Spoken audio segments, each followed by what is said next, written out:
Sabe aquela pessoa que é muito difícil de lidar? Seja ela no trabalho ou até mesmo dentro de casa? Quer aprender como lidar com esse tipo de pessoa difícil?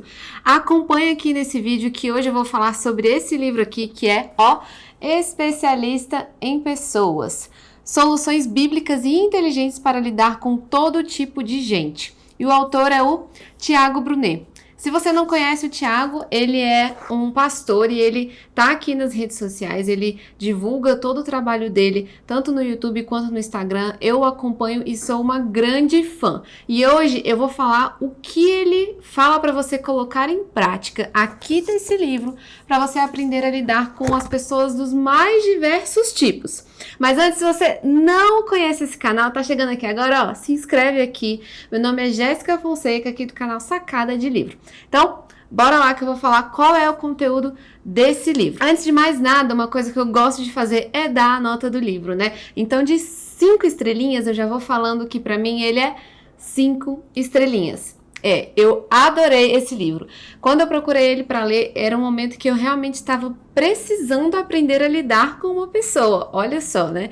Então, eu realmente busquei com esse intuito e ele já me trouxe grandes mudanças. Então, com certeza é uma coisa que a gente não pode deixar passar. Então, cada detalhe, cada coisinha, eu resolvi trazer aqui para você de ensinamento do livro, que se a gente colocar em prática no nosso dia a dia, você vai ver as mudanças com os relacionamentos, eles vão melhorar e mudar muito. Mas então bora lá. No começo do livro, o Tiago ele começa falando sobre um mundo ideal e o mundo real. No mundo ideal, é um mundo onde as pessoas amam seus próximos, não existe intriga, não existe inveja, não existe conflito algum, as pessoas elas são capazes de perdoar. E no mundo real, ele fala como que as coisas são, né? Tiro, porrada e bomba. Afinal de contas, as pessoas têm dificuldade em perdoar, tem brigas, tem tretas, tem inveja. Então tem várias coisas no mundo real que trazem essa dificuldade da gente em alcançar esse mundo ideal. Mas aí a gente precisa entender duas grandes coisas. A primeira é que a gente precisa de pessoas. Então a solução não seria você viver isolado no mundo. Até para você conquistar um grande sonho, seja ele qual for, você vai precisar de uma outra pessoa. Seja para comprar alguma coisa dessa pessoa, para negociar, você vai precisar de pessoas. Então pessoas precisam de pessoas. E se a gente precisa estar o tempo todo se relacionando, como que a gente vai fazer? A gente tem que buscar melhorar essas relações. Então, nada melhor do que buscar mesmo as soluções para poder lidar da melhor forma possível com os diversos tipos de pessoas que tem por aí. E a segunda coisa que a gente precisa entender, internalizar mesmo, isso aqui foi um tapa na minha cara, foi muito bom. Enquanto eu tava lendo isso, eu senti mesmo que foi uma coisa pra mim, sabe? Que era pra entender o seguinte: a partir do momento que a gente tá o tempo todo ali, apontando pra outra pessoa, achando que ela é muito difícil, que ela é isso, que aquilo outro, na verdade, a pessoa que pode mudar tudo isso é você. Então, a partir do momento que eu vi que, cara, o problema, na verdade, ele tem que começar com a solução por mim, eu que tenho que mudar, eu que tenho que buscar realmente alguma solução para aquele negócio, que às vezes o problema pode ser eu. Então, isso foi um tapa na cara mesmo, a gente precisa entender essas duas coisas antes de mais nada. Então, se você quer ver qualquer mudança no outro, comece por quem? Isso mesmo, por você mesmo. E aí no decorrer do livro ele traz alguns conceitos que eu gostei muito. Eram coisas que eu já pensava sobre, não com essa forma, né, que ele trouxe de conteúdo, mas eram coisas que eu já acreditava e já colocava um pouco em prática, mas não tanto. Então ele começa trazendo um conceito das 3 esferas de amizades. Ele fala que nós temos essas 3 esferas, uma menorzinha, uma mediana e uma maior. E elas, né, estão uma dentro da outra. E aí a gente tem essas esferas. A de fora é a dos amigos estratégicos. A do meio é a dos amigos necessários. E a de dentro é a dos amigos íntimos. Afinal de contas, o que é isso? Os amigos estratégicos são aquelas pessoas que a gente, no decorrer da nossa vida, a gente precisa dela para alguma coisa. E, consequentemente, ela também provavelmente vai precisar de algo nosso. Então, vamos supor que você esteja começando um novo projeto de trabalho e aí você precisa de alguém para poder consertar alguma coisa no seu estúdio, no seu escritório onde você vai trabalhar. Aquela pessoa, ela precisa de um trabalho e você precisa de alguém para resolver aquele problema. Então, são duas pessoas aí estratégicas que você se relaciona para poder chegar numa solução que os dois vão sair ganhando. Então, muitas pessoas podem até pensar assim, nossa, mas é interesse, né? Às vezes você está precisando de um favor, você procura uma outra pessoa para pedir alguma coisa e você pensa, não vou fazer isso porque pode ser algum tipo de interesse, ela pode interpretar mal.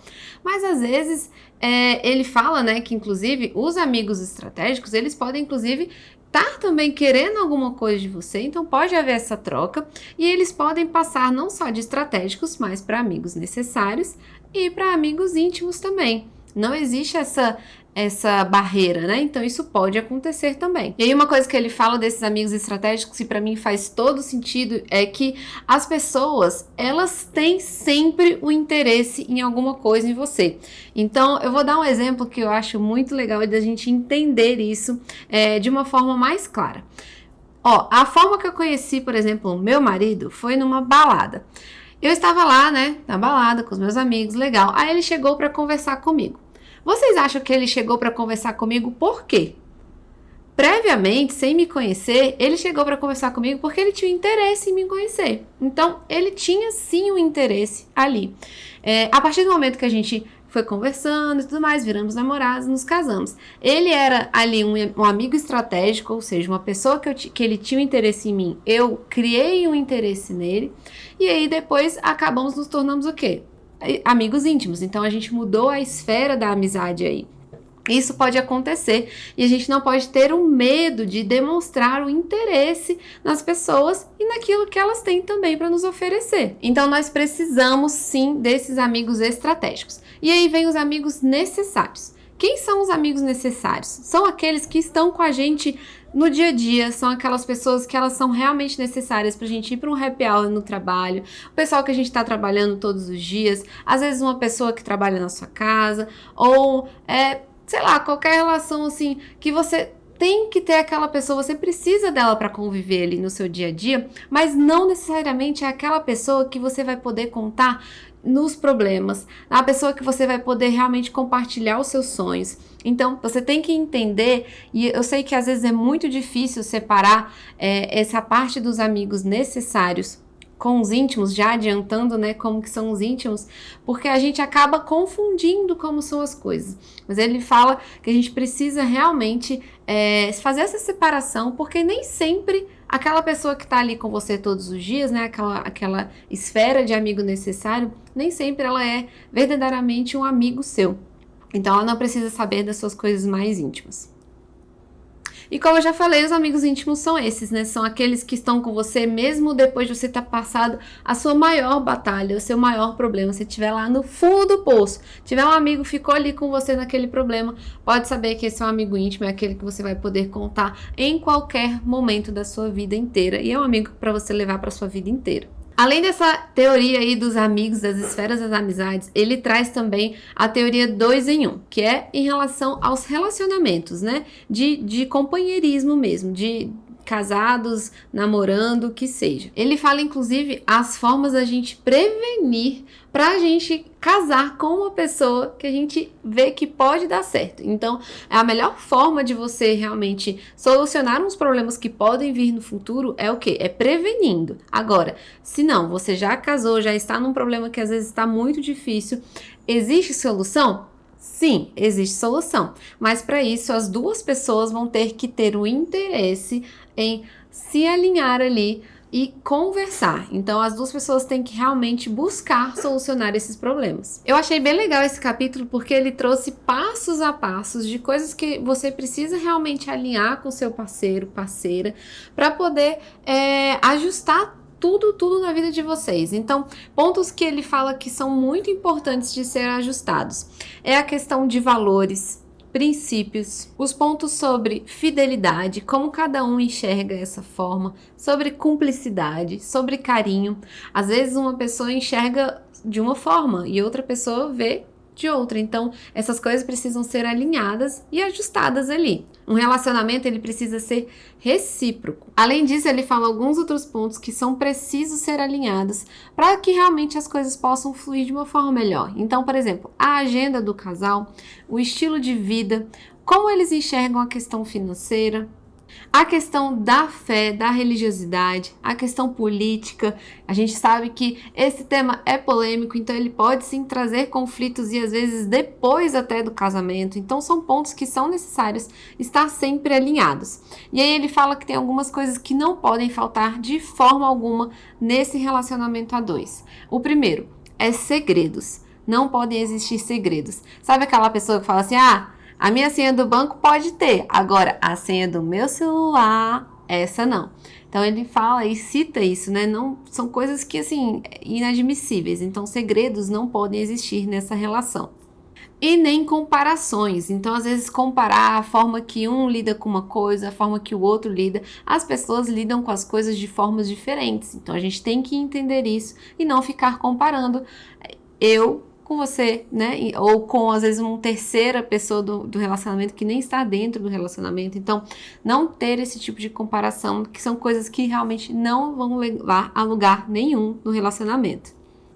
E aí sim, chegamos naquele ponto onde a gente precisa aprender como lidar com algumas pessoas que são impossíveis da gente contornar. Ele fala da teoria dos incontornáveis. O que seria isso? Ele explica que existem algumas pessoas em que são contornáveis, ou seja, são aquelas pessoas que a gente consegue sim se livrar, vamos pôr entre aspas aqui, se livrar dela na sua vida. Então, vamos supor que você conheceu uma pessoa, começou a se relacionar com ela e você viu como ela era muito difícil, que ela tinha coisas que não batiam certo com você, e aí você começou a ter muita raiva dela, você não queria mais conviver com aquela pessoa. Se você não tem mais nenhum outro vínculo com ela, você consegue tirá-la da sua vida, simplesmente parar de se relacionar com aquela pessoa. Essa pessoa é uma contornável, ou seja, você não precisa necessariamente ter relacionamento com ela. Agora, existem aquelas pessoas que são incontornáveis, e essa pessoa ela pode estar no seu trabalho, pode ser um chefe, pode ser uma pessoa que trabalha na sua mesa do lado, pode ser uma pessoa que é dentro da sua casa, né? Pode ser um parente, um familiar que ele tá ali e que ele não vai sair. Né? É uma pessoa que você vai ter que lidar com aquela pessoa independente do que você faça, né? Então, a não ser que você suma e ou saia do trabalho ou saia de casa e aí consiga evitar. Mas existem algumas pessoas que realmente a gente não consegue fugir delas. E como lidar com essas pessoas? Então, a primeira coisa que você tem que entender disso tudo é: se essa pessoa é uma incontornável, ou seja, essa pessoa eu tenho que lidar com ela, porque eu não tenho como sair desse emprego e eu tenho que olhar para essa pessoa todos os dias no meu trabalho. Então, a primeira coisa é entender que isso não vai mudar. É entender que realmente, se essa é a única possível solução para esse momento, você tem que aceitar apenas que vai ser dessa forma. Quando a gente passa a entender que e aceitar, né, internalizar, tudo bem, eu vou ter que me relacionar com essa pessoa. Como daqui para frente eu posso fazer de uma forma mais tranquila para que a nossa relação não tenha mais atritos? Você entendeu isso e aí a gente vai para um segundo passo, que é: se você sabe que tem um assunto específico, então, vamos supor, falou de política, vai dar treta? Não entra no assunto de política. Mas fulano começou a falar, não fui nem eu, e aí eu tentei fugir. Foge da conversa. Foge. Se você sabe que realmente vai dar problema, vai dar treta, e que não vai chegar a lugar nenhum, porque às vezes é uma pessoa que não está disposta a ouvir, ou às vezes nem você também está disposto a ouvir, e não quer entrar nesse conflito, simplesmente não entre nele. Então busque se blindar dessas pessoas, sabe? Tenha uma identidade própria onde você realmente não precisa entrar nessas coisas. Fuja dessas questões que não vão levar a lugar nenhum. E jamais, jamais, jamais reaja por impulsividade no momento da discussão e da conversa. Então evite o problema antes mesmo dele aparecer. Uma coisa muito legal, inclusive, que ele traz de reflexão no livro é que muitas vezes a gente segue pessoas nas redes sociais e a gente não concorda, não gosta às vezes do posicionamento daquela pessoa sobre determinado assunto. Então, vamos supor que eu siga, sei lá, uma musa fitness e aí de repente ela postou alguma coisa de política e totalmente contrário àquilo que eu acredito. O que eu poderia fazer? Eu tô dando esse exemplo porque já aconteceu. Eu poderia chegar, rebater, falar, meu Deus, você é isso, você é aquilo e tudo mais. Essa é uma pessoa que é 100% contornável na minha vida. É a pessoa que eu escolho seguir numa rede social. Então, por que eu vou criar um conflito, vou lá, né, xingar, ou às vezes levantar um conflito ali desnecessário que não vai chegar a lugar nenhum, né? Pelo menos para mim, nem para ela também, então não vai dar em nada. Por que fazer isso, né? É uma coisa que ele levanta a bola no livro que eu acho muito... eu já vinha fazendo isso, né? De eliminar mesmo essas coisas. Essas pessoas que começam a postar coisas que você não acredita, não faz sentido você seguir. Então, até essas coisas a gente precisa parar para refletir. Porque muitas vezes a gente está consumindo ali coisas que a gente nem acredita, nem gosta, e a gente tá ali, ó, só com vontade de soltar a língua afiada, ou na verdade o dedinho afiado, né? Mas não precisa, não tem necessidade de entrar em questões tão banais assim como essa. E aí ele fala, né, precisamos evoluir espiritualmente. O livro, ele, como o título já fala, né, ele traz soluções bíblicas pra gente lidar com todo tipo de gente. Ele fala, inclusive, das histórias de Jesus. Foi o nosso maior líder, né? E conta várias histórias de situações reais, de pessoas que tinham dificuldades de se relacionar e como que elas fizeram naqueles momentos. Então, isso eu também gostei muito no livro, que ele faz esse paralelo aí com a Bíblia e realmente faz total sentido as reflexões que foram tiradas de lá. E aí, no final, ele traz também 2 conselhos que eu vou ler aqui para você. Conselhos finais dele. O número 1. Você nunca será um especialista em pessoas se não compreender como você mesmo funciona, suas limitações, suas habilidades, seus traumas e suas virtudes. Afinal, é como eu sempre digo em minhas palestras e em meus livros anteriores: quem não governa a si mesmo não pode governar mais nada. Forte, né? Conselho número 2. Pare de culpar os outros. Acredito que deixei claro que criticar o invejoso ou se vingar de um algoz não mudará quem eles são. O mentiroso não deixará de mentir só porque você mandou umas verdades para ele, via Facebook, por exemplo. Sendo assim, guarde este conceito. A culpa pode ser do fofoqueiro que espalha o que não devia, mas a responsabilidade é sua quando conta segredos a quem nem deveria ter acesso ao seu coração. Vou repetir. A culpa pode ser do fofoqueiro que espalha o que não devia, mas a responsabilidade é sua quando conta segredos a quem nem deveria ter acesso ao seu coração. Eu acredito que esses conselhos, eles resumem bem, assim, tudo que ele vem trazendo no livro. E é um livro que eu, sério, recomendo demais. Então, se você precisa se relacionar com pessoas, você precisa ler esse livro, tá? Se você gostou dessa resenha, deixa aqui nos comentários o que você mais gostou. Aperta o like, se inscreve se ainda não é inscrito no canal e até o próximo vídeo. Beijo, tchau!